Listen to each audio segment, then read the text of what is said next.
Bienvenue à tous dans cette vidéo Créer un réseau ferroviaire, vidéo numéro 5.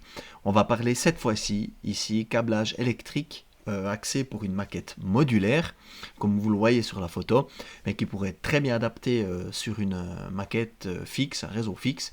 Et on va parler principalement ici choix de composants et définition électrique de mon projet. On va retrouver ma petite tête. Voilà, bonjour à tous.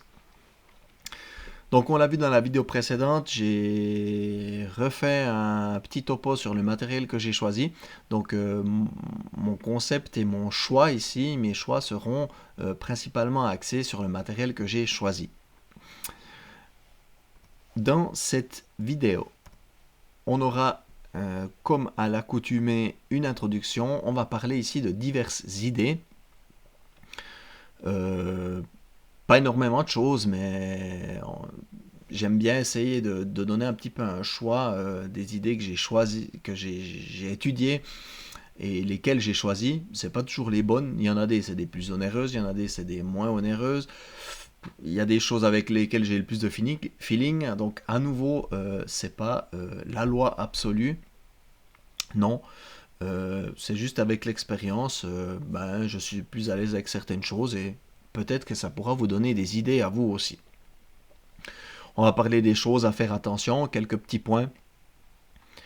Ensuite, on va vraiment parler de ce que j'ai défini et ce que j'ai choisi parce que je trouve que c'est important dans tout projet et surtout quand on travaille en équipe ou dans un club par exemple, de fixer un petit système de normes et des choix qu'on a fait pour que tout le monde fasse la même chose.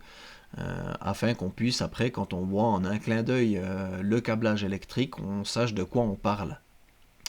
Je suis pas un grand amateur de schémas, alors j'aime beaucoup les lire, mais j'ai pas encore étudié un logiciel pour dessiner mes schémas.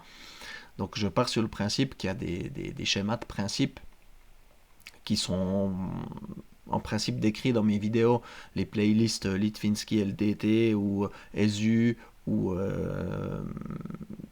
enfin tout ce que j'ai présenté comme composant, où il y a un schéma de principe, et en fait une fois qu'on a le schéma de principe, on a presque tout, à part de savoir l'adresse du composant et où il est.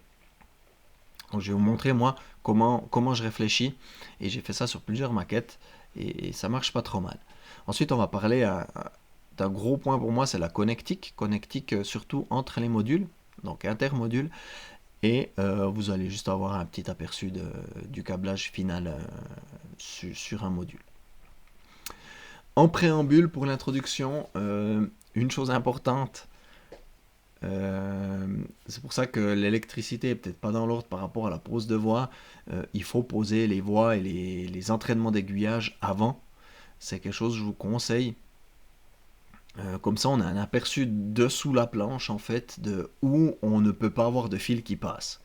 Parce que c'est toujours ennuyeux d'avoir fait son câblage avec tous les décodeurs, puis une fois qu'on perce le trou sous l'aiguillage, enfin qu'on pose l'avant, qu'on perce le trou sur l'aiguillage pour monter l'entraînement, paf, on arrive sur un chemin de câble, ou sur des câbles, ou sur un connecteur. Du coup, faut essayer de visualiser ça. Si on arrive à le visualiser sans poser les voix, c'est bien. En posant les voix, on a vraiment le cas concret, réel, auquel on va se confronter. Du coup, c'est ça que je voulais imaginer ici, poser la voie et poser les moteurs d'aiguillage, comme ça on sait plus ou moins où on en est. En introduction également, on va reparler normes. Donc les normes, c'est pas que pour les parties mécaniques du module, il y a aussi des normes électriques. Personnellement, je la suis pas vraiment, mais je m'en suis inspiré. J'ai regardé un petit peu ce qu'ils préconisaient quand même, parce qu'en principe, c'est des choses qui fonctionnent. Quand ça a été décrit, c'est l'expérience de plusieurs personnes qui est mise là-dessus. Ça donne des bonnes idées également. Après, elles sont souvent axées sur un système manuel où on n'a que 2 fils, donc les fils de commande digitale à nouveau. Et je me base principalement sur la partie Suisse module, norme 933, NEM 933.1. Et ici, au niveau de l'électrique, qu'est-ce que ça dit? Ça dit des choses intéressantes. Ça dit que, par exemple, entre les modules, il faut un genre de fiche banane de 4 mm. Comme ça, si on a du 4 mm, on pourra se plugger à l'autre qui amène sa maquette aux normes. Ça dit que Ça doit être du fil multibrin de 1,5 mm pour tout ce qui est transport de puissance. On parle ici de couleur rouge, bleu, noir, et que le jaune et vert ne doit pas être utilisé parce que c'est la terre. Et que pour tout ce qui est les voies, l'alimentation sur les voies, utiliser du blanc et du jaune, et d'avoir toujours cette dénomination nord-sud, qu'on ait toujours le pôle blanc au nord et le pôle jaune au sud, et que les fils doivent être torsadés, enfin tressés, pour des questions de perturbation. Ça dit aussi que la fixation entre le feeder qu'on a ici, le long des voies ou dessous les voies, sera pris avec les reprises en 0,5 mm². Alors pour ma part, je trouve ça gros, mais c'est ce qui est défini ici, etc., etc. Et que, encore une petite chose intéressante, que les fiches, les connexions entre les modules, ça doit être des câbles avec du fil multibrin, 1,5 mm² et 30 cm de long. Voilà. Donc ça donne des idées, ça définit déjà pas mal de choses. Et vous verrez que sur le principe, j'ai suivi un petit peu ça, mis à part les sections et puis les couleurs où j'ai choisi mes choses à moi par rapport aux maquettes que j'ai déjà fait pour rester dans une logique la même que j'ai pensé. Quel type de fil on utilise et quelle section? Donc on a plusieurs types de fils. On a par exemple le fileté rigide qu'on trouve beaucoup dans le bâtiment. Sur une des maquettes que j'ai fait, j'ai mis ceci. C'est un fil qu'on peut passer à travers les bois et la structure. On fait des trous de 4-5 mm, on passe à travers. C'est assez facilement dénudé, on peut même dénuder ça au couteau, on peut assez facilement se torsader autour pour venir se souder dessus, etc., etc. Par contre, c'est vrai que c'est pas ce qu'il y a de plus flexible. Donc, ça va bien sur une maquette fixe, sur une maquette modulaire. Je trouve ça un peu moins pratique. Le deuxième fil, un fil multibrin comme ceci. Alors ça, je trouve beaucoup mieux parce que c'est plus flexible, on peut faire des choses plus facilement avec. Le dénudage, pince à dénuder, pince à couper, ça va bien, on a toujours le risque d'arracher quelques brins. Mais c'est ce que j'ai choisi personnellement, du fil multibrin.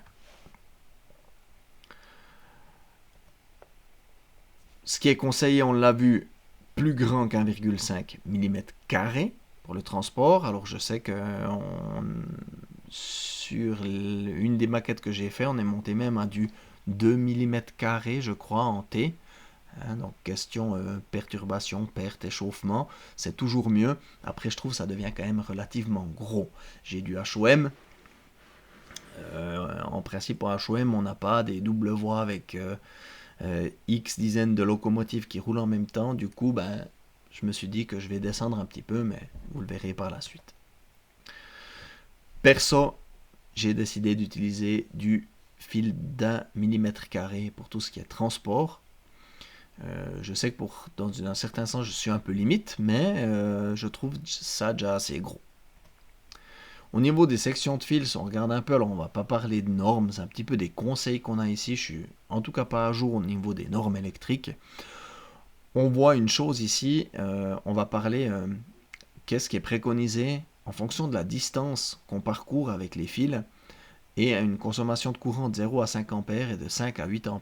On voit que jusqu'à 30 cm, on peut avoir du 0,2 mm² jusqu'à 5 A et 0,25 de 5 à 8.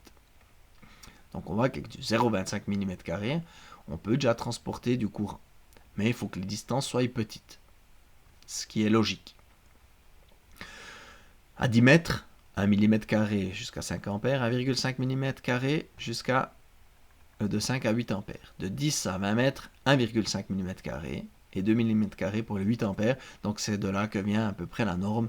C'est qu'on part du principe qu'une maquette, elle fait vite 10 à 20 mètres et qu'on aura une consommation dans ces eaux-là. On a des boosters de 4 ampères, principalement quand on vient dans des échelles un petit peu plus grandes, 0, LGB et compagnie. On aura peut-être des consommations plus grandes, des distances plus longues, donc on va partir peut-être sur du fil un petit peu plus grand. Mais ça, c'est la moyenne. Par contre, moi, j'ai choisi 1 mm². Est-ce qu'on peut utiliser des câbles? Oui, bien sûr. Donc, pourquoi pas? J'en ai déjà utilisé. Vous verrez après par rapport au concept de distribution électrique que j'ai choisi. Le câble est ennuyant pour ma solution, mais ça peut être utilisé. Attention, si on transporte justement du digital, du continu, une tension alternative ou je ne sais quoi dedans, il faut faire attention quand même à avoir des paires torsadées pour éliminer les perturbations qui pourraient être générées par les différents transports de tension. Je trouve personnellement que c'est moins flexible que des fils, même les fils ensemble, c'est plus flexible que le câble, donc moins flexible au niveau mécanique, mais aussi au niveau, maintenant je veux vite me reprendre sur un fil parce que j'aurais besoin d'un pôle zéro du digital de traction, et ben je dois ouvrir mon câble, etc. etc. Donc voilà pourquoi j'en utilise pas beaucoup. Et au niveau câble, on en utilisera quand on utilise par exemple le câble réseau RJ45, certains câbles de bus qui sont de toute façon un bus avec une connectique bien spécifique, et pour ce qui est la liaison entre les modules, ça peut être pratique. Comment câbler? Donc ici, comme on peut. Donc ça c'est un peu le câble farfouillé. On a mis des canaux tout jolis. Peut-être ça marchait pas, donc on a dû sortir des fils des canaux, on a refait des modifications, on a un peu des fils partout. Moi j'évite ça.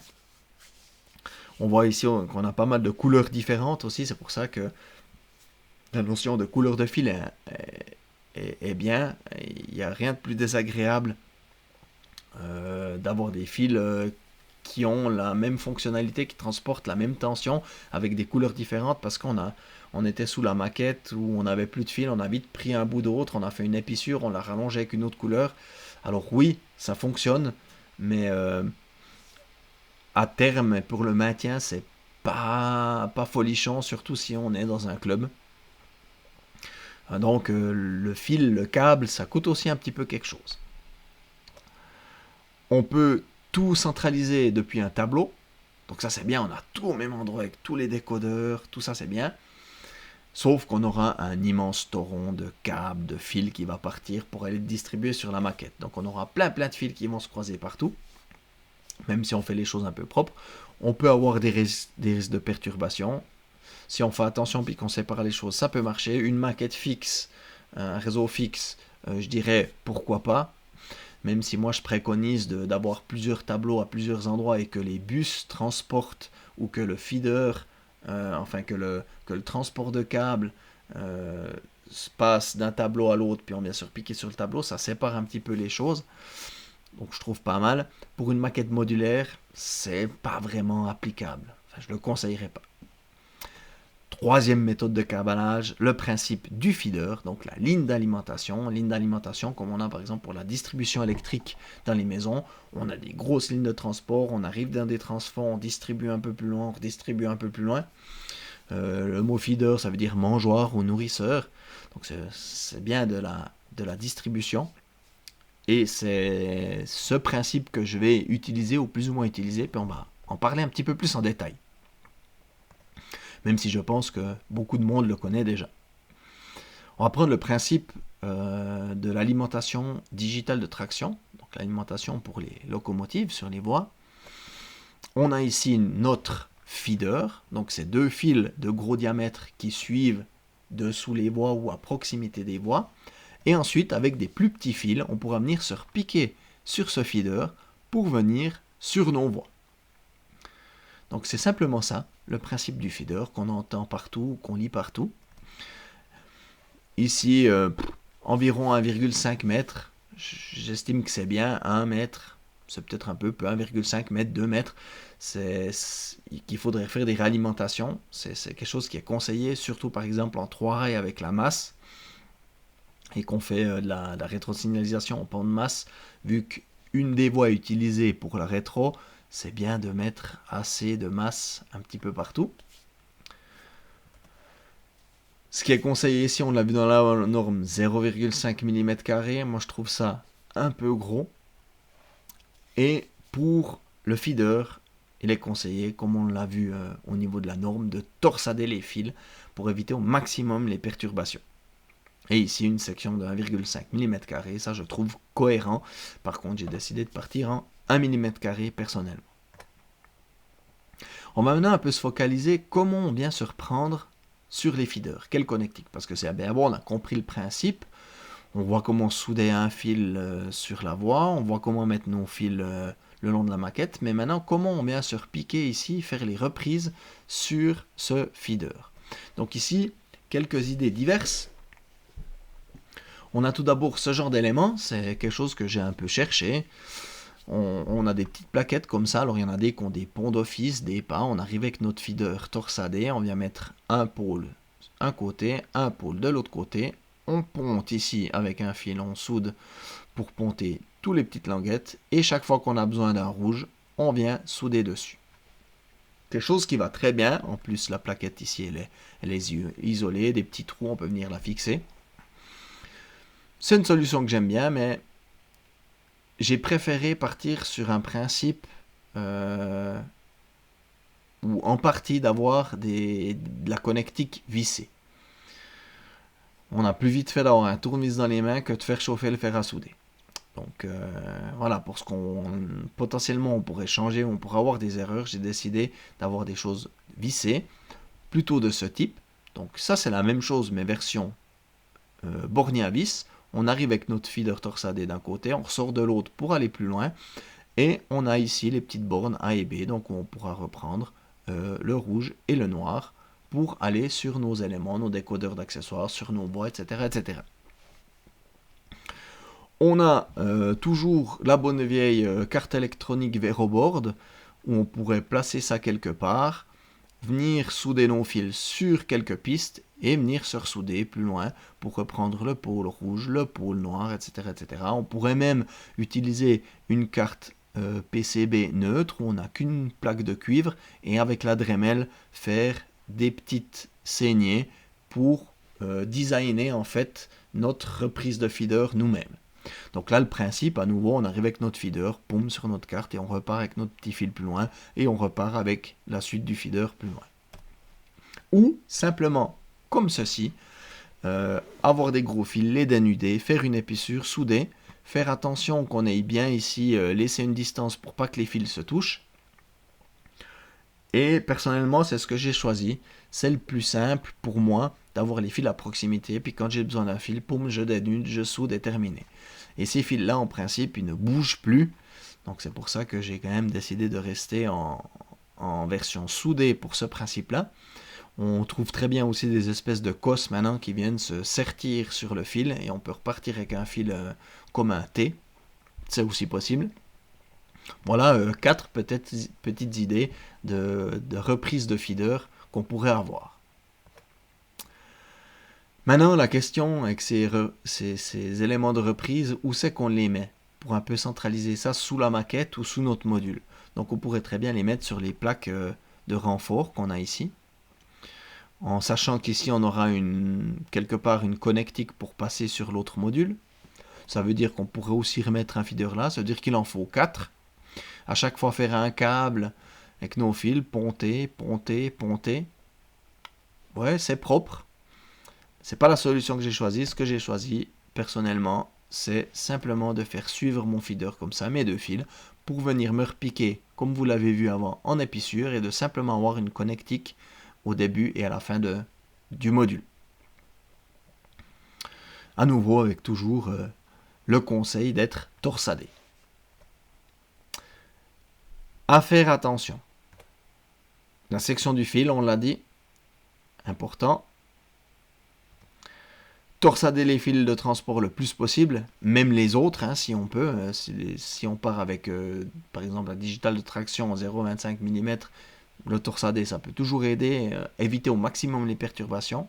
Une chose à faire attention, par contre, c'est de séparer les fils où on aura des signaux de rétrosignalisation de la puissance. Donc du digital de commande, de tout ce qui est servomoteur ou mouvement de moteur ou alimentation continue. Il y en a des qui parlent d'environ 10 cm. Si on lit un petit peu, typiquement la maquette à Hambourg, Wunderland, je crois qu'ils parlent de 30 cm, quelque chose comme ça. Litvinsky aussi. À prendre avec des pincettes, quoi qu'il en soit, c'est pas bien de faire un canal, de mettre tous les fils de commande de puissance et des rétrosignalisations dedans, ça va pas marcher très bien. Ou ça va marcher un moment, tout d'un coup plus, on ne sait pas pourquoi. Ce qu'il ne faut surtout pas faire, c'est longer. Par contre, on peut croiser les fils et essayer de croiser les fils de rétro et les fils d'alimentation de bus à angle droit. C'est toujours mieux. Comme je le dis toujours, on l'a vu dans la vidéo précédente encore une fois, essayez d'avoir deux digitales, deux sources digitales, une source digitale de traction pour les locomotives et une source digitale de commande pour les accessoires. C'est aussi mieux d'avoir ceci, de séparer les choses. Ça enlève du trafic sur le bus, si on veut bien, et ça permet aussi de pallier à certaines petites erreurs, comme je l'ai expliqué, erreurs de communication avec des signaux, des codeurs de signaux, qui selon certaines centrales se marchent un petit peu dessus avec la partie commande de traction. Et avoir une connectique fiable. Si on met des connecteurs, il ne faut pas que ça breloque. Si on a des contacts à vis, il ne faut pas que ça breloque non plus, parce que sinon ça fait un peu le clignoteur. Ça marche pas, ça marche pas. Voilà.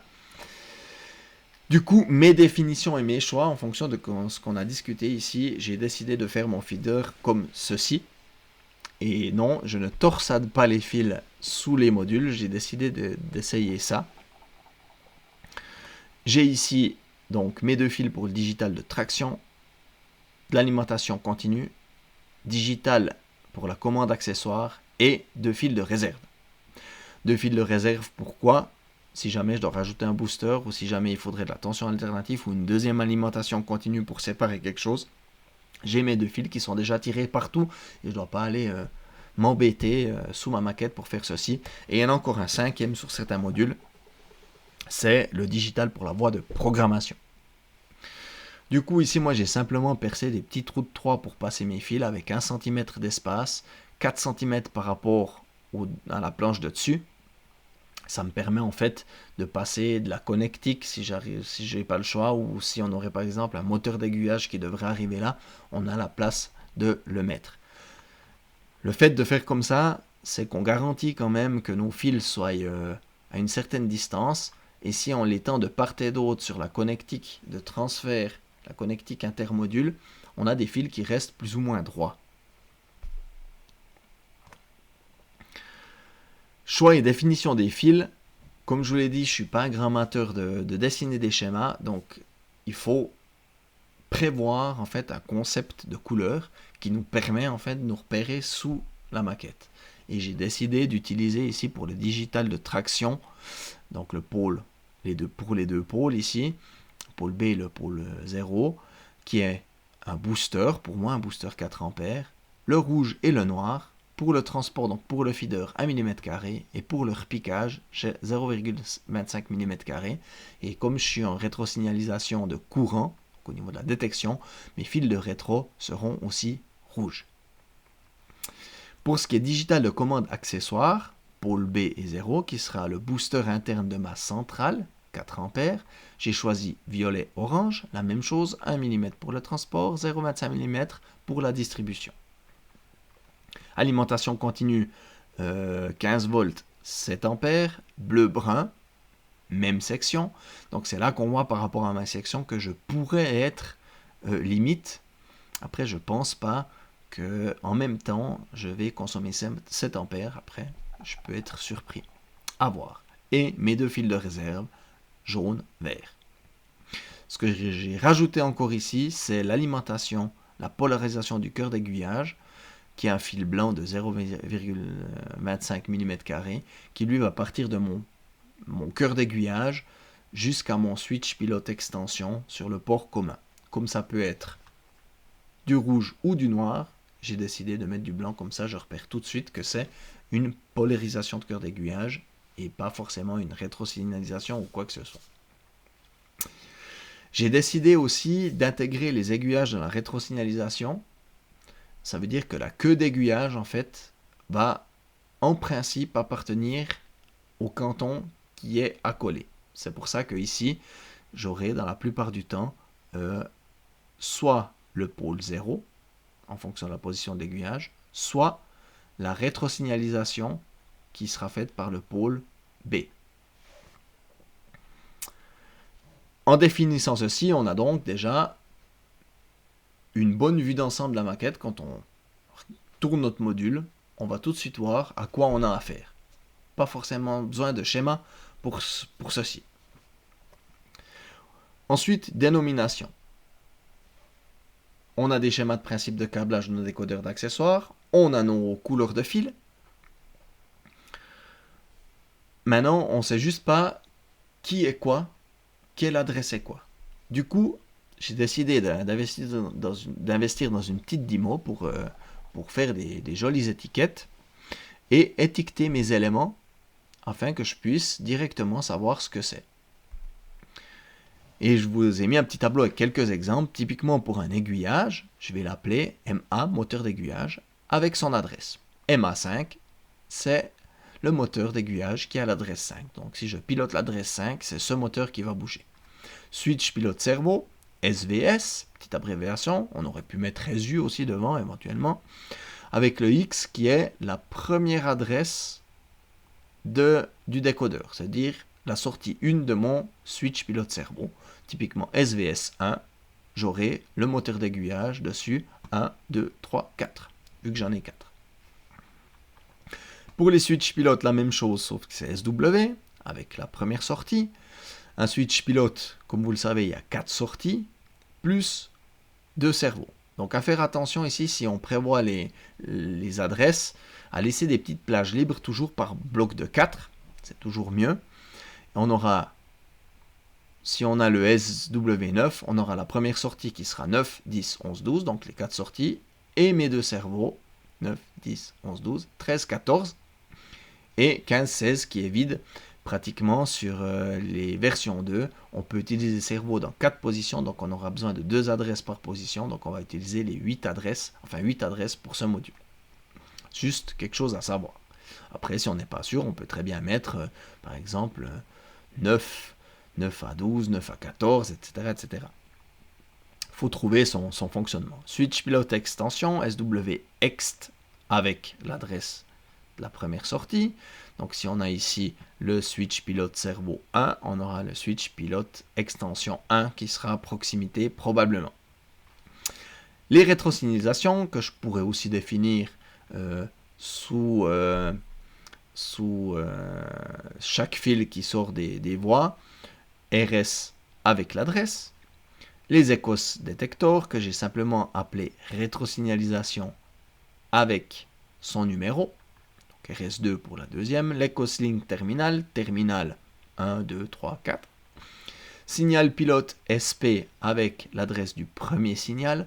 Pratiquement ici, je vais rajouter une petite étiquette avec l'adresse de tous les signaux qu'il y a dessus. Parce que le problème qu'on a avec 16 sorties, on peut autant avoir 8 signaux de feu que peut-être 2 signaux plus complexes. Q-décodeur, QDEC SIG avec l'adresse du premier décodeur. Même remarque pour les adresses de signaux. Litvinsky SADEC 4 SDEC adresse la première sortie, etc., etc. Donc une fois qu'on a ça, puis qu'on a nos petits autocollants sur nos éléments, on sait ce que c'est, même si on connaît déjà l'élément, on connaît son adresse, donc on sait comment on peut le piloter, et quand on programme, on pourra directement voir ce qu'on a, à quelle adresse on pilote les éléments. Avec le coup de couleur, on sait qu'on aura par exemple le digital de commande qui est orange et violet, donc ça va alimenter mon switch pilote servo pour la commande, et j'aurai du 15 volts continu bleu brun qui vient pour la puissance, et ensuite mon servo qui est dessus, point barre. Du coup, Quand on connaît le schéma de principe, on n'a pas besoin de schéma supplémentaire forcément. Connectique intermodule. Et c'est là peut-être que vous êtes le plus intéressé, c'est que j'ai cherché ici de la connectique que je voulais avoir assez robuste, plus ou moins industriel. J'ai pensé à des connecteurs soudés, mais avec du 1,5 mm², 2 mm², ça devient du gros connecteur onéreux. Soudé, ça peut être compliqué après de refermer le connecteur. Si on veut changer quelque chose, qu'on a fait une erreur ou quelque chose a cassé, c'est pas évident. J'ai cherché des éléments chez Phoenix Contact, Vago, avec des connecteurs qui peuvent prendre du 1 mm², 1,5 mm² à vis, donc on ait un connecteur puis qu'on reparte sur des bornes. On arrive vite entre 30 et 50 francs la pièce, ça veut dire qu'il en faut deux pour connecter deux modules. Je trouvais ça un peu cher, donc j'ai fait des recherches. J'ai acheté pas mal de petites choses pour faire des essais et j'ai pris pas mal de temps pour enfin arriver et tomber là-dessus. Et c'est franchement pour moi la révélation parce que ça coûte quelques francs. Un connecteur à vis, on peut aller jusqu'à 2 mm, 2,5 mm², je crois. Personnellement, je ne mets pas de cosse sur les fils, je préfère serrer avec les bornes à ressort directement sur les brins. Avec les cosses, c'est possible.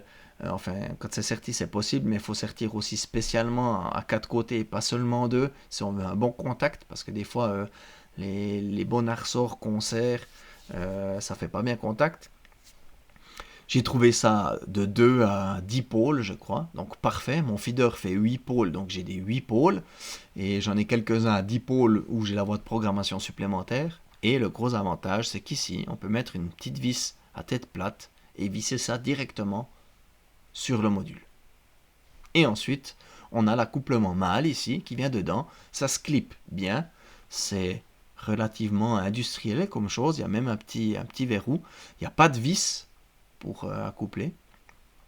Et c'est vraiment le truc qui m'a dit « Ah, c'est ça que je veux » pour la partie feeder transport puissance.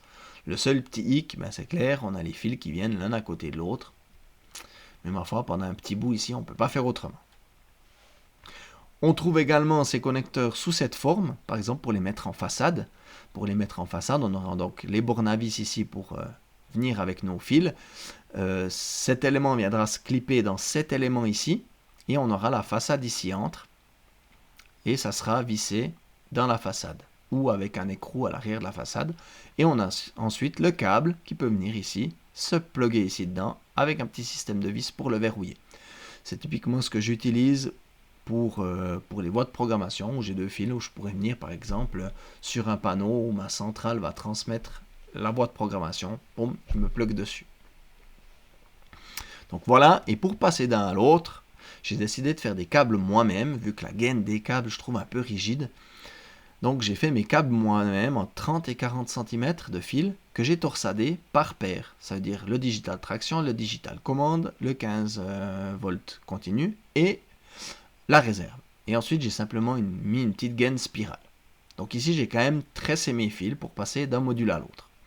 On a donc femelle, et sur le module mâle, à toujours bien faire attention d'avoir les bons fils qui vont aux bons endroits. Parce que quand on commence de faire une boucle, après, faut bien faire attention que le fil qui est à l'intérieur, il reste à l'intérieur et pas s'inverser quand on fait le câblage des modules.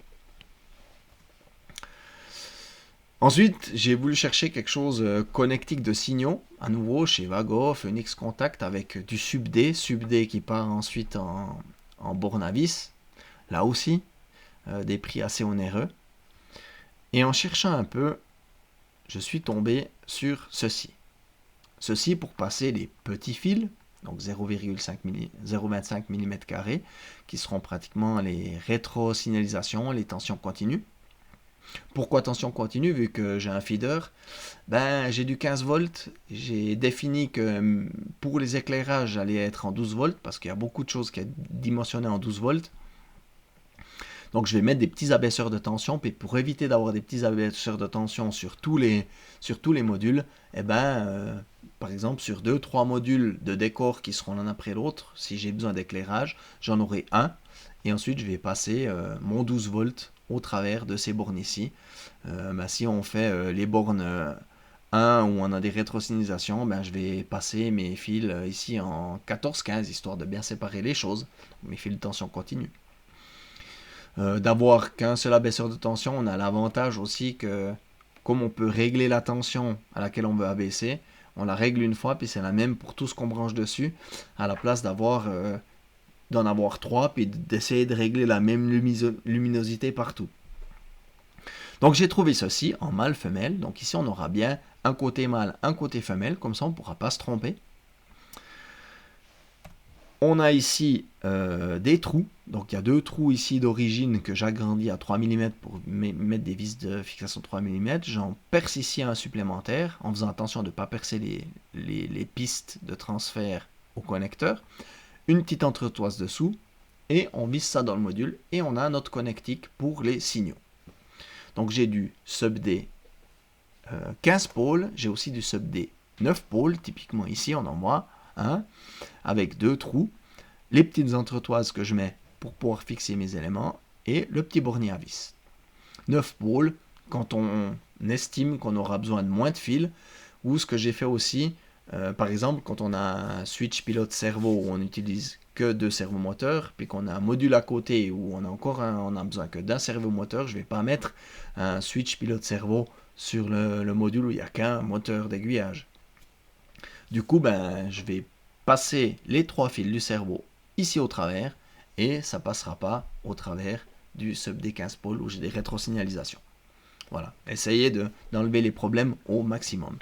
Et ces éléments ici, c'est aussi quelques francs. Contrairement aux 30 francs des choses un petit peu plus industrielles. Donc on verra où ça nous mène également. J'ai fait quelques essais, pour le moment tout passe, on verra sur le temps. Et pour passer d'un à l'autre, des câbles plats comme ça, où il faut bien faire attention d'avoir le bon détrompage avec la bonne sortie pour que ça descende dessous le module puis que ça ne vienne pas contre la planche. Mâle, femelle, et comme ça je peux passer mes signaux en sub D 8 pôles, sub D 15 pôles. Donc ça a aussi été un truc sur lequel j'ai été content de trouver cette solution. Je ne l'avais jamais vraiment vu, mais voilà, au niveau prix, je trouve très intéressant et je pense que c'est assez fiable à tester sur la durée.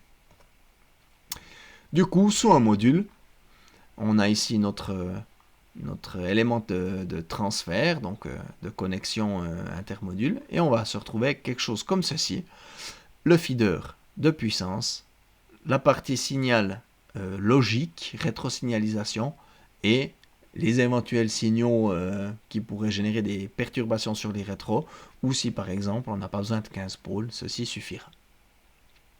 Si on passe maintenant sur le câblage des modules, donc là j'ai juste mis une petite vue du dessous d'un de mes modules, avec le feeder qui vient sur le connecteur, le câble qui va sur le prochain module, les rétros ici rouges et mon polarisation de cœur d'aiguillage qui vient ici sur ce 15 volts, une petite tension continue 12 volts, paume, on passe sur l'autre module avec le câble plat, et ici un servomoteur qui est piloté en fait par le switch pilote servo qui est sur l'autre module, donc les 3 fils qui viennent ici et qui passent par ce câble plat 9 pôles. Du coup, tout ce qui est décodeurs d'accessoires, ils sont centralisés sous les modules où ils sont utilisés. Donc si à un endroit j'utilise 4 moteurs d'aiguillage, 4 servomoteurs, le switch pilote servo sera où il y a les 4 servomoteurs. Ici typiquement, sur le module d'à côté j'utilise 3 servos, j'avais encore une place, je suis venu avec ce servo, je suis venu pour ce servo du module d'à côté. Et maintenant, ce que je vais vous montrer, je dis que je ne fais pas de schéma, mais je note quand même des choses un petit peu pour me rappeler, pour prévoir ce que je dois câbler, pour que je ne dois pas toujours aller regarder sous les modules qu'est-ce que j'ai.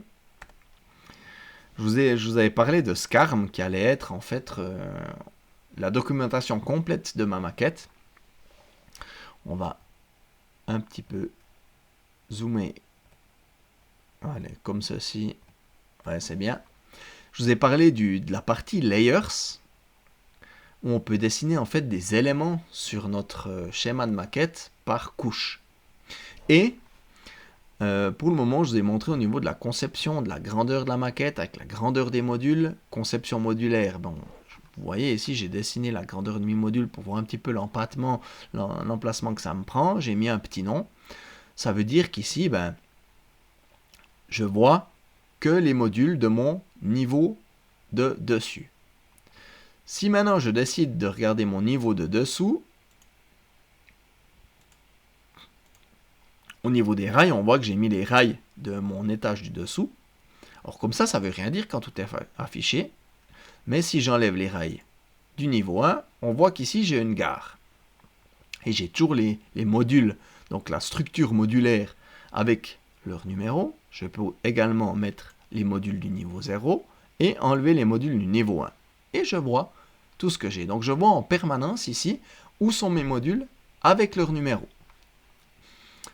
Si je remets la partie de dessus, je vois ceci.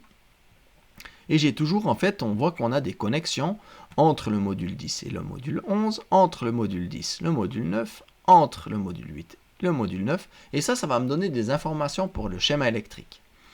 Et je pourrais activer, par exemple, ici, au niveau du module 1, les aiguillages. Et pan! Quand j'active la couche aiguillage, je vois l'adresse MA de chaque aiguillage. Peut-être que je zoome un peu. Je ne sais pas si on voit là. Je vois que j'ai ici le MA58 par exemple, le MA57. J'aurai ici l'emplacement, enfin sur le module 10, un SVS57, donc le switch pilote cerveau numéro 57, c'est-à-dire que le premier aiguillage qui sera piloté, ce sera le numéro 57, 57, 58, 59, 60. Le 67 qu'on a ici, il est sur un autre switch pilote qui est sur un autre module. Et également, j'aurai le switch pilote extension numéro 61 ici. Donc là, j'ai pas mis à jour.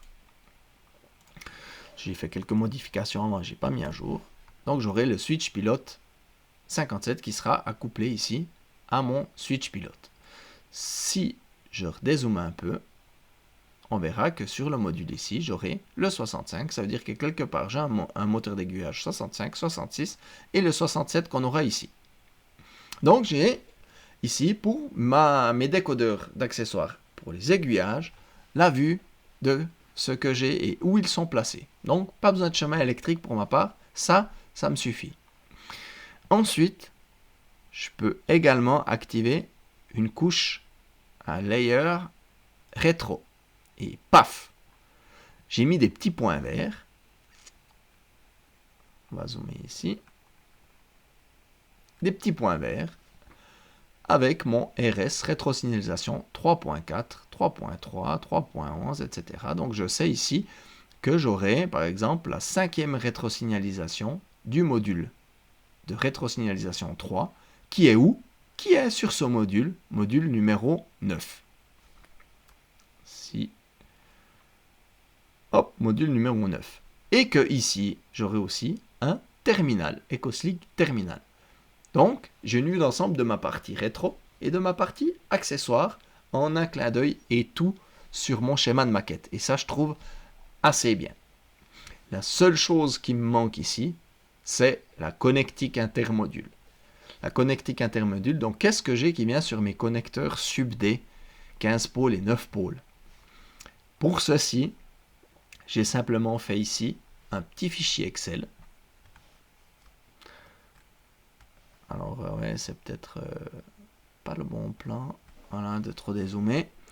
Où j'explique principalement mes connecteurs 8 pôles avec les couleurs qu'on a vues dans la présentation. Le connecteur 10 pôles ici qui a la voie de programmation en plus, qui est ici un connecteur en façade. Vous verrez pourquoi, ça sera dans la prochaine vidéo. J'ai un connecteur ici mini-DIN 9 pôles, ça c'est pour essayer de refaire un câble entre le EcoSlink Extend et les Ecos enfin les terminals EcoSlink. Alors là, j'ai un peu foiré le truc. J'ai trouvé que des connecteurs qui permettent, enfin qui sont électroniques sur des PCB ou pour des rallonges. D'ailleurs, si quelqu'un a un connecteur à vis ou un connecteur qu'on peut mettre en façade fiable, je suis preneur, parce que j'ai pas trouvé. Et là, j'ai fait quelque chose de faux et ça marche pas. Mais si ça continue comme ça, je vais le passer en sub des 9 pôles, je pense, et ça ira aussi. Et ensuite, si on descend, j'ai ici tous mes connecteurs.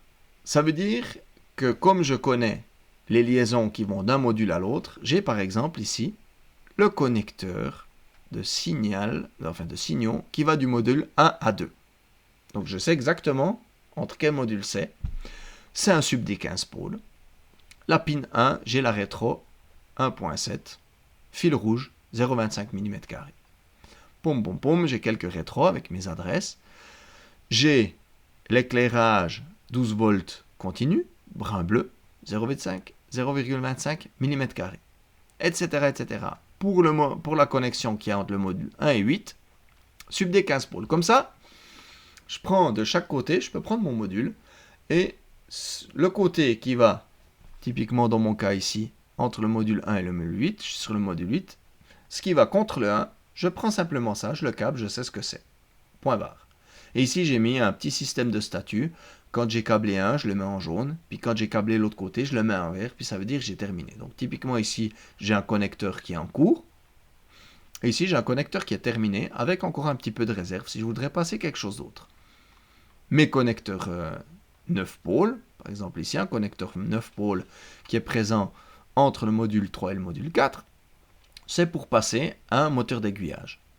On aura le blanc pour le moteur d'aiguillage 12 signal, le plus en rouge et le moins en noir.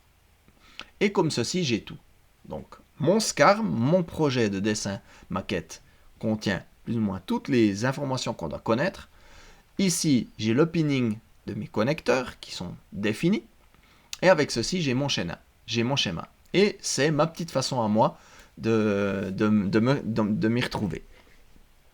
Et je trouve que ça me suffit, bien sûr, en connaissant, en ayant étudié les schémas de principe de chaque élément. Après, même avec ça, on peut avoir des petites surprises. Vous allez voir, je vais en parler de quelques-unes plus tard au niveau de la pose des voies, notamment des aiguillages.